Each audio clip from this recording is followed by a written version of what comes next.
Good morning বন্ধুরা, আজ হলো 27 ফেব্রুয়ারি শুক্রবার। করিমগঞ্জ শিলচর হাইলাকান্দি থেকে উঠে আসা আজ সকালের গুরুত্বপূর্ণ খবর। আজকের বিশেষ খবর হলো করিমগঞ্জ কলেজকে ভোটমুক্ত করার দাবি ডিসির হুমকির প্রতিবাদে সরব ছাত্র সংগঠন। উপরে লক্ষ্মীপুরে নেহেরুর মূর্তি ভাঙচুরের ঘটনায় জেলা শাসককে কড়া চিঠি সাংসদ সুস্মিতার।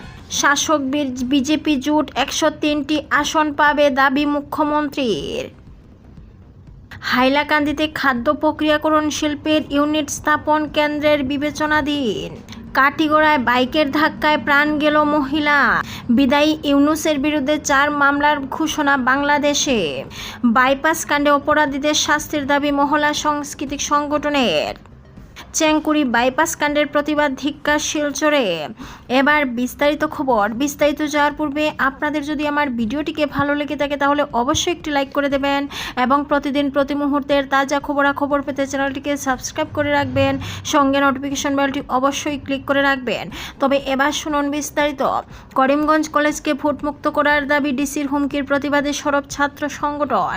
এদিকে করিমগঞ্জ কলেজকে স্টোর রুম এবং গণনা কেন্দ্র হিসেবে দীর্ঘ বছর ধরে ব্যবহার করা হচ্ছে, যার ফলে প্রতিটি নির্বাচনের পরই কলেজের ছাত্রছাত্রী পড়াশোনায় ব্যাঘাত ঘটে।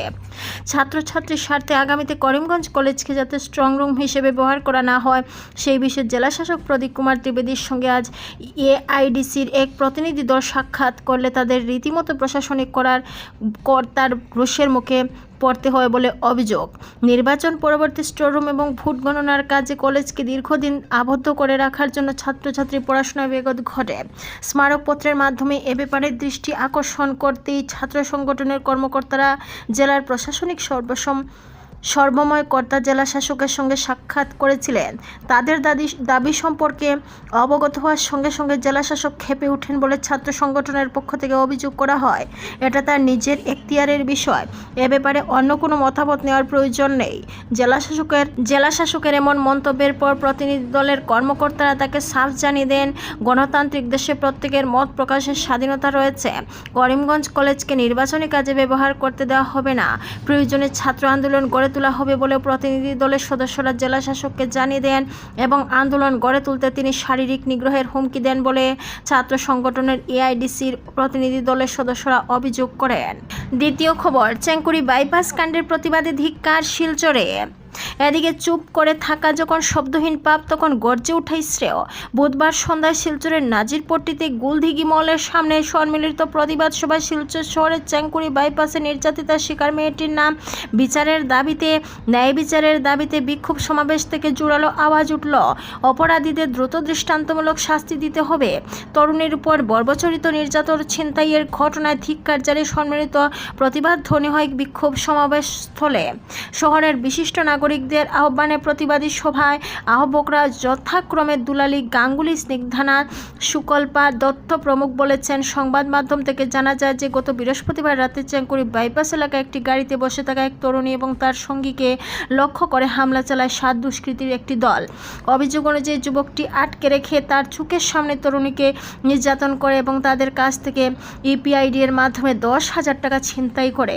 পুলিশ এই ঘটনার অন্যতম অভিযুক্ত নীলোৎপল দাস সহ 3 জনকে ইতিমধ্যে গ্রেপ্তার করেছে। দুলালী গাঙ্গুলি বলেন, তাদের কার্যসূচির আগে কাছাড়ের পুলিশ সুপার তাকে ডেকে নিয়ে বলেছেন ঘটনাটি অত্যন্ত সংবেদনশীল এবং অন্যান্য অভিযুক্তদের ধরতে তল্লাশি জারি রয়েছে। তিনি বলেন, চাঞ্চল্যকর ঘটনায় যেহেতু শহর জুড়ে তীব্র ক্ষোভের সৃষ্টি হয়েছে, তাই জনগণের ক্ষোভের বহিঃপ্রকাশ হচ্ছে আজকের কর্মসূচি।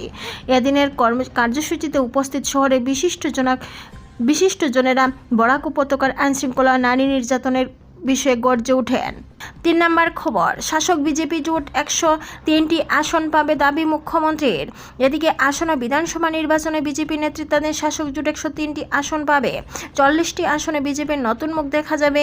বুধবার মুখ্যমন্ত্রী ডক্টর হেমন্ত বিশ্ব শর্মা একথা বলার পাশাপাশি আরও বলেন, অগপ সহ অন্যান্য শরিক দলের সঙ্গে আলোচনা চলছে। তিনি এদিন ফের স্পষ্ট করে দেন, ভূপেন বরা বিজেপির টিকিটের প্রতিদ্বন্দ্বিতা করবেন। তাকে ঘিরে দলে কোনো সংঘাত নেই। বুধবার জোরহাটে মুখ্যমন্ত্রী সাংবাদিকদের বলেন, আমাদের জোটের সঙ্গীদের সঙ্গে আলোচনা অব্যাহত রয়েছে, তবে এখনও অগপর সঙ্গে আরও কিছু আলোচনা করতে হবে। গতকাল রাভা যৌথ মঞ্চের সঙ্গে আলোচনা প্রায় সম্পূর্ণ হয়েছে। বিএফের সঙ্গে আগামী 28 ফেব্রুয়ারির আগে আলোচনা হয়ে যাবে। ধীরে ধীরে বিজেপির জোট চূড়ান্ত হওয়ার ক্ষেত্রে এগিয়ে যাচ্ছে। জোরহাট, টিয়ক, তিতাবড়, মরিয়নি এই 4টি বিধানসভা কেন্দ্রের মধ্যে গতবার একটি অগপর হাতে ছিল। এ নিয়ে দলটির সঙ্গে আলোচনা করতে হবে, কারণ এবার শিবসাগরে একটি বিধানসভা কেন্দ্র কমে গেছে। ফলে অগপর সঙ্গে এ নিয়ে ভালো করে আলোচনা করতে হবে। সাংবাদিকদের বিভিন্ন প্রশ্নের জবাবে মুখ্যমন্ত্রী বলেন, স্বাভাবিকভাবে এবার প্রার্থীত্বের নতুন মুখ আসবে। তিনি বললেও আসবে, না বললেও আসবে। 4 নম্বর খবর, হাইলাকান্দিতে খাদ্য প্রক্রিয়াকরণ শিল্পের ইউনিট স্থাপন কেন্দ্রের প্রতি বিবেচনাধীন। এদিকে কেন্দ্রীয় দক্ষতা উন্নয়ন এবং উদ্যমিতা মন্ত্রকের স্বাধীন দায়িত্বপ্রাপ্ত প্রতিমন্ত্রী জয়ন্ত চৌধুরী বুধবার হাইলাকান্দিতে উচ্চাকাঙ্ক্ষী জেলার রূপায়ণ করা প্রকল্পগুলি খতিয়ে দেখতে জেলা প্রশাসনের আধিকারিকদের সঙ্গে এই বৈঠকে মিলিত হন। গ্রামীণ জীবিকা মিশনের উৎপাদিত সামগ্রীগুলির গুণগত মান দেখে তিনি সন্তোষ প্রকাশ করে জানান, জেলা থেকে খাদ্য প্রক্রিয়াকরণ আরও বড় উদ্যোগের প্রস্তাব পাওয়া গেলে কেন্দ্রীয় সরকার থেকে অনুদান দেওয়ার কথা বিবেচনা করা হবে। বৈঠকে জানানো হয় যে উচ্চাকাঙ্ক্ষী জেলা প্রকল্পের আওতায় জেলার 36টি প্রকল্পের কাজ জোরদার গতিতে এগিয়ে চলছে। এর মধ্যে লালায় একটি কমিউনিটি হেলথ সেন্টার স্থাপনের ফলে এই এলাকায় স্বাস্থ্য পরিষেবার উন্নতি ঘটেছে।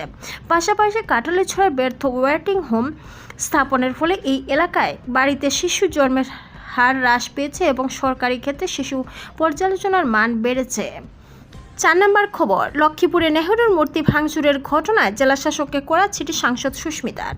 এদিকে লক্ষ্মীপুরের পয়লাপুল চৌরঙ্গিতে ভারতের প্রথম প্রধানমন্ত্রী পণ্ডিত জওহরলাল নেহেরুর মূর্তি ভাঙচুরের ঘটনায় কেন্দ্র করে তীব্র উত্তেজনা ছড়িয়েছে। এই ন্যাক্কারজনক ঘটনার প্রতিবাদ এবং দোষীদের শাস্তির দাবিতে সরব হয়েছেন রাজ্যসভার সাংসদ সুস্মিতা দেব। তিনি এই বিষয়ে কাছাড়ের জেলাশাসকের আয়ুষ গর্গকে একটি কড়া চিঠি লিখে দ্রুত পদক্ষেপ নেওয়ার দাবি জানিয়েছেন। চিঠিতে সাংসদ উল্লেখ করেছেন যে গত 23 ফেব্রুয়ারি গভীর রাতে এলাকায় দুষ্কৃতী ভারী যন্ত্রপাতি ব্যবহার করে অত্যন্ত পরিকল্পিতভাবে নেহেরুর প্রতিকৃতিটি উপড়ে ফেলে। এই পুরো ঘটনাটি এলাকায় সিসিটিভি ক্যামেরায় ধরা পড়েছে। রাতের অন্ধকারে দেশের এক বারণে নেতার মূর্তির উপর এই ধরনের হামলাকে কেন্দ্র করে তীব্র প্রক্রিয়ার সৃষ্টি হচ্ছে। সুস্মিতা দেব এই ঘটনার কেবল একটি সাধারণ ভাঙচুর হিসেবে দেখতে নারাজ। তার মতে এটি সমগ্র জাতির জন্য এক লজ্জাজনক অধ্যায়।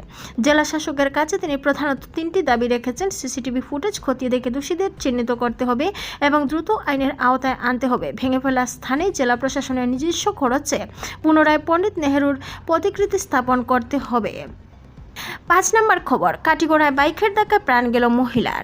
এদিকে কাটিগড়া এলাকায় ধলছড়া প্রথম খণ্ডে এক মর্মান্তিক সড়ক দুর্ঘটনায় প্রাণ হারালেন এক মধ্যবয়স্ক মহিলা। বুধবার বিকেলে বাড়ির অদূরেই দ্রুতগতির একটি বাইকের ধাক্কায় ঘটনাস্থলে মৃত্যু হয় তার।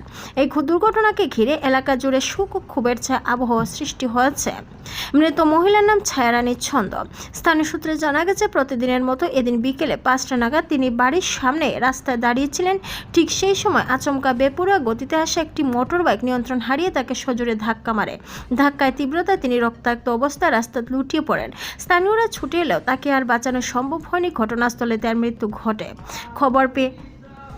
খবর পেয়ে দ্রুত ঘটনাস্থলে পৌঁছে বরখোলা থানার পুলিশ মৃতদেহ উদ্ধার করে ময়নাতদন্তের জন্য শিলচর মেডিকেল কলেজ পাঠায়। পাশাপাশি দুর্ঘটনায় জড়িত বাইক ও চালককে আটক করে থানায় নিয়ে যাওয়া হয়েছে। স্থানীয় বাসিন্দাদের অভিযোগ, এই রাস্তার প্রায় বেপরোয়া গতিতে বাইক ও গাড়ি চলাচল করে, যার ফলে দুর্ঘটনার আশঙ্কা লেগেই থাকে। এদিনের ঘটনায় ক্ষুব্ধ এলাকাবাসী দ্রুতগতির যানবাহনের উপর কড়া নজরদারি ও ট্রাফিক নিয়ন্ত্রণের দাবি তুলেছেন। এই মর্মান্তিক ঘটনায় এলাকায় টানটান উত্তেজনা বিরাজ করছে।